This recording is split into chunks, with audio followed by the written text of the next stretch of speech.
कभी सोचा है कि एक नन्हा सा चूहा एक विशाल पहाड़ से भी ज्यादा ताकतवर कैसे हो सकता है? सुनने में थोड़ा अजीब लगता है ना? चलिए, आज की कहानी हमें इसी रहस्य की तरफ ले जाएगी। ये कहानी है गंगा नदी के किनारे रहने वाले एक ज्ञानी ऋषि की। तो एक दिन की बात है, ऋषि अपनी गहरी तपस्या में बैठे थे, चारों तरफ बिल्कुल शांति, और तभी उस खामोशी को चीरती हुई एक आवाज आई। ऊपर आसमान में एक बहुत बड़ी चील चक्कर लगा रही थी, और उसकी पैनी नजरें पता है क्या कर रही थीं? वो नीचे जमीन पर अपना शिकार तलाश रही थीं। और फिर अचानक कुछ ऐसा हुआ जिसके बारे में किसी ने सोचा भी नहीं था। उस चील के पंजों से एक नन्ही सी सहमी हुई चूहिया छूट गई। और जानते हैं वो कहाँ गिरी? सीधा ध्यान में बैठे ऋषि की गोद में। ऋषि ने अपनी आंखें खोली और देखा कि उनकी गोद में एक नन्ही सी जान कांप रही है। उसे देखकर उनके दिल में दया भर आई। उन्होंने उसी पल फैसला कर लिया कि चाहे कुछ भी हो जाए, वो इस बेचारी की रक्षा जरूर करेंगे। तो ऋषि ने अपना कमंडल उठाया जिसमें पवित्र गंगा जल था। अब उनके मन में एक ख्याल आया कि सिर्फ इसकी जान बचा लेना ही काफी नहीं है, इस चूहिया को एक सुरक्षित और अच्छा जीवन भी तो मिलना चाहिए। और इसके लिए उन्होंने तय किया कि वो अपनी दिव्य शक्तियों का इस्तेमाल करेंगे। और बस उन्होंने उस चूहिया पर पवित्र जल छिड़का और एक जोरदार चमक हुई। देखते ही देखते, पलक झपकते ही वो छोटी सी चूहिया एक बहुत ही प्यारी सी सुंदर बच्ची बन गई। कमाल हो गया। अब ऋषि उस बच्ची को अपनी कुटिया में ले आए, उसे बिल्कुल अपनी बेटी की तरह पाला पोसा। समय बीतता गया और वो छोटी सी बच्ची देखते ही देखते एक बहुत ही खूबसूरत और समझदार युवती बन गई। अब जब बेटी बड़ी हो गई तो ऋषि को उसके विवाह की चिंता सताने लगी। उन्होंने मन में ठान लिया, मेरी बेटी सबसे अलग है तो उसका पति भी इस पूरी दुनिया में सबसे शक्तिशाली होना चाहिए। तो अपनी इस खोज को शुरू करते हुए ऋषि ने सबसे पहले किसका आह्वान किया? सबसे शक्तिशाली सूर्यदेव का। आखिर उनसे ज्यादा ताकतवर और तेजस्वी भला कौन हो सकता है?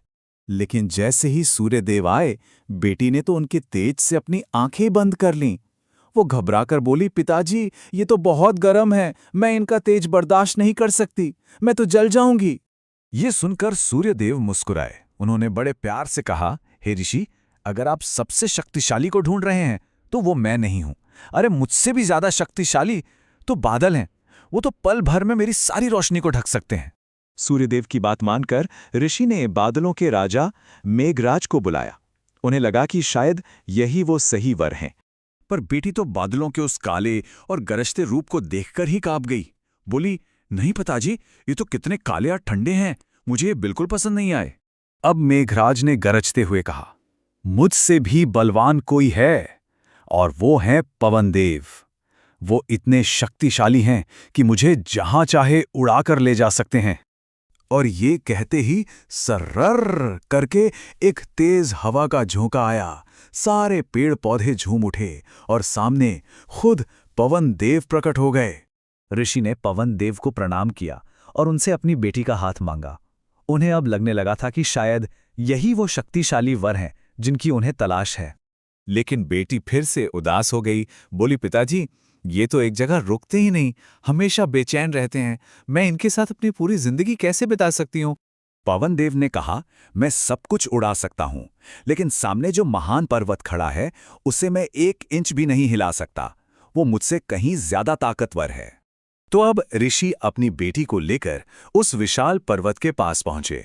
उन्हें अब पक्का यकीन हो गया था कि चलो, अब जाके उनकी खोज खत्म हुई। भला एक पर्वत से ज्यादा शक्तिशाली और स्थिर और कौन हो सकता है? तो ऋषि को लगा, बस मिल गया सबसे शक्तिशाली वर। आखिर एक पर्वत से ज्यादा मजबूत क्या होगा, है ना? लेकिन क्या सच में कोई नहीं हो सकता? और तभी उस पर्वत से एक गहरी गंभीर आवाज आई, जिसे सुनकर सब हैरान रह गए। पर्वत ने कहा, मुझसे भी ज्यादा शक्तिशाली है एक छोटा सा चूहा। वो जब चाहे मेरे इस पत्थर जैसे शरीर में छेद करके अपना घर बना लेता है, और मैं उसे रोक भी नहीं सकता। और जैसे ये बात कही गई, पर्वत के पास से एक फुर्तीला सुंदर सा चूहा बाहर आया। उसे देखते ही ऋषि की बेटी का चेहरा खुशी से खिल उठा। वो चिल्लाई, पिताजी, पिताजी, यही है वो, मुझे बस इनसे ही शादी करनी है। अपनी बेटी की आंखों में वो खुशी देखकर ऋषि मुस्कुरा दिए। वो एक पल में सब समझ गए कि किसी का रूप बदल सकता है पर उसका असली स्वभाव नहीं। उन्होंने प्यार से अपनी बेटी पर फिर से वो जादुई जल छिड़का और उसे वापस एक प्यारी सी चूहिया बना दिया, और फिर उन दोनों का खुशी खुशी विवाह हो गया। तो इस कहानी से हमें क्या सीख मिलती है? यही कि हम बाहर से कुछ भी बन जाएं, लेकिन अंदर से जो हम हैं वो कभी नहीं बदलता। असली खुशी किसी और की तरह बनने में नहीं, बल्कि जैसे हम हैं वैसे ही रहने में है। तो अब ये सोचने वाली बात है ना, कि वो कौन सी चीज़ है जो किसी को सबसे ज़्यादा खुशी देती है, सिर्फ इसलिए क्योंकि वो उनके स्वभाव का हिस्सा है। अपनी उसी खूबी को हमेशा संभाल कर रखना चाहिए।